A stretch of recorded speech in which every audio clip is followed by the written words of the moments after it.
Today we're talking about tourbillons. A tourbillon is an anti-gravity machine on your wrist. So let's roll back time. Let's say it's, 1700s, 1800s. All you have is a pocket watch. Your pocket watch is in your jacket or in your pocket, and it is in one position for most of the day. Once in a while, you take it out. For most of the day, it's in pretty much this position. So the effects of gravity is just pushing down. Inside a watch, something called escapement on a balance wheel. Basically, this is the heart and the brains of the watch. And in there is a little thing called a hairspring. And this is very susceptible to a lot of different things. One being shock, a second thing being gravity. Many watchmakers try to figure out, how do we make watches more accurate? How do we combat gravity? This force is always just weighing down upon us, literally. Enter in Abraham Louis-Breguet, and he invented the tourbillon. So basically what a tourbillon did is take your heart and your brain, beat them together, put it inside of a cage, and rotate it.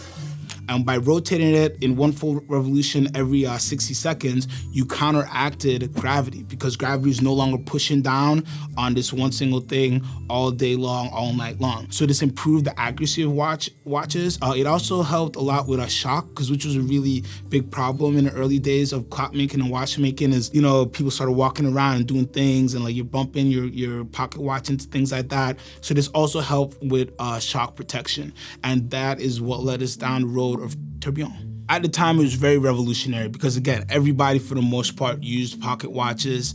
Wristwatches weren't in fad until early in the 1900s or so. So everybody had a pocket watch. So being that you could have tourbillon, this was really, really great because it helped you make very accurate pocket watches and clocks. So it's important to note that in 1801, when Mr. Breguet made the first tourbillon, it was meant to be for a pocket chronometer, not just a pocket watch. And what a chronometer is basically a certified accurate watch, or certified by some sort of observatory back then. So, you'd want your chronometers to be certified, and that's what people would time things off of. So by Mr. Breguet making a tourbillon in a pocket chronometer, this allowed for a very, very accurate watch that would be very accurate for a long time because of the tourbillon mechanism being able to be produced and used for other watches to be timed on. It really started propelling, the search for accuracy on a much mass scale. And not only did you need, you wouldn't just have some big chronometer that was gonna be on a boat or be in some castle or some stand-in place or some big clock, something that could actually be on your person. And that was his trajectory when he started making the first tourbillons, so early on.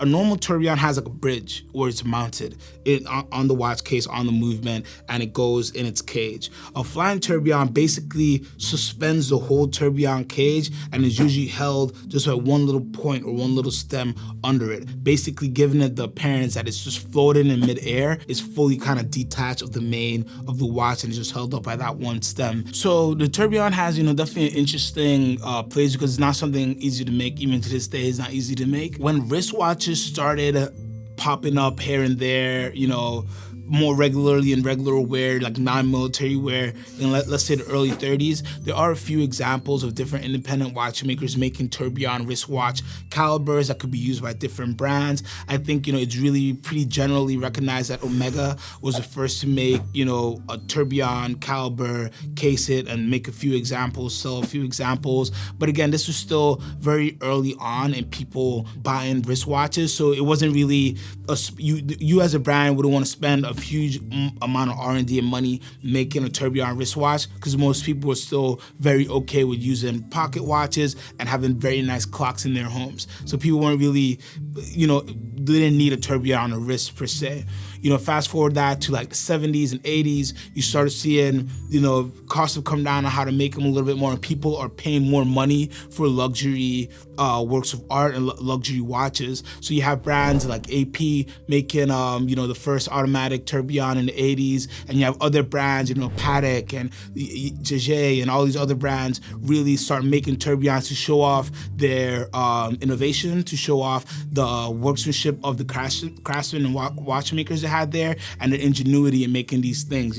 It's really not needed, but the fact that it's there and the fact that it's being produced at higher and higher rates, and now there's tourbillons that you can get, you know, under $15,000. It shows that watchmakers still value it as an iconic movement, iconic complication and feature to make. And you see so many brands do very cool things to kind of feature them in different ways and still have the tourbillon here. So while functionally it's not needed as it once was, it is still seen as a icon point for a brand if you're able to produce a tourbillon and what your tourbillon can do. So I think in the current landscape now, there's a very broad variation of tourbillons, right? There's a very classical sense of a tourbillon. Like let's take any Patek Philippe tourbillon. You can't see it from the front. You can only see it if you turn over the case back, because it really is truly all about being a functional tourbillon, doing what a tourbillon is supposed to do. Then you go into other brands that want to really kind of just propel, you know, the technology of the tourbillon. You go into JLC and they have gyro tourbillons and, you know, the reverse. So in almost every different family, they make a different type of gyro tourbillon. Basically, a normal tourbillon is on one axis. Gyro tourbillon can go to multiple axes. So you're actually moving the organ of the watch in many different ways, further combating gravity and further not giving gravity any one specific position to affect on your escapement. Again, not needed, but super, super cool, super, super hard to do. One tourbillon that people really don't think about is the Jacob & Co. Cyclone tourbillon, which is pretty awesome. And it's just like a tourbillon that was folding around and it would move when you're, like how rotor moves when you move the tourbillon, and it would move around when you move as well. And that was a pretty cool piece. Other great examples are using multiple tourbillons in one watch. Roger Dubuis does a really, really excellent job of this in the Excalibur series, where they have sometimes 2 tourbillons, up to 4 tourbillons, all working in perfect synchronization. So right now we actually have a very broad spectrum. You know, then you can even go to the Mont Blanc tourbillon, which is under $15,000 in steel. That's a classic tourbillon that you can see isn't decorated the most crazy, but it is a tourbillon and it is at a very accessible price point. So it's really interesting to go from Breguet, who is very, very focused on utility, Omega, who is focused on bringing something cool and still utility at that time, because there were no quartz, there's no high timekeeping at that time, into wristwatches, to the 80s when it becomes just more high collecting, high luxury, and the fact that these amazing brands were making tourbillons and more about a high collector who really kind of understood what a tourbillon did and really understood how hard it is to be made. Because some people would see a tourbillon and they'd be like, oh, there's nothing really special, and other people who understand exactly what goes into making a tourbillon, especially back then. Again, remember, like, no computers, no CAD drawings, this is all math. It has to turn once every 60 seconds for the existence of that watch. You know, so you imagine how many revolutions, how many minutes in a day. You know, put a calculation up on the side of me right now, you see how many times that a tourbillon has to turn. So it's really cool to see that something that was made in 1801 is still pretty relevant and pretty out there in 2019. I hope you enjoyed this video on tourbillons with me. If you like tourbillon watches just like I do, please feel free to message me at the contact info below, and I'd love to talk to you more about it. Thank you for watching. I hope you enjoyed it. Please feel free to like, subscribe, and comment, and stay tuned for more great videos from the Watchbox.